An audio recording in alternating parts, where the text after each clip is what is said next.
विनय काका, मला हे अजूनही आठवतंय की माझा पहिला सीन होता तुमच्या बरोबर आणि मला हे आयुष्यात माहित नव्हतं की मास्टर घेतल्यानंतर क्लोजही घेतात तेव्हा समोरचा आर्टिस्ट नसतो, पण तुम्ही थांबून मला क्यू दिलेत, तुमची वाक्य दिलीत का तर माझा परफॉर्मन्स बेटर व्हावा. त्यामुळे थँक्यू सो मच त्यासाठी.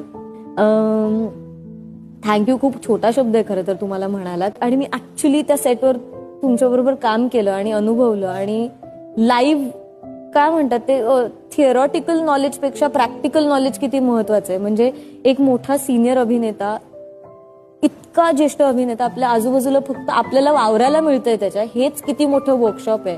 हे मला तुम्ही सेटवर कसं वागायचं, सेटच्या को ऍक्टर्स बरोबर कसं वागायचं, हे सगळं मी तुमच्याकडून शिकले. So thank you.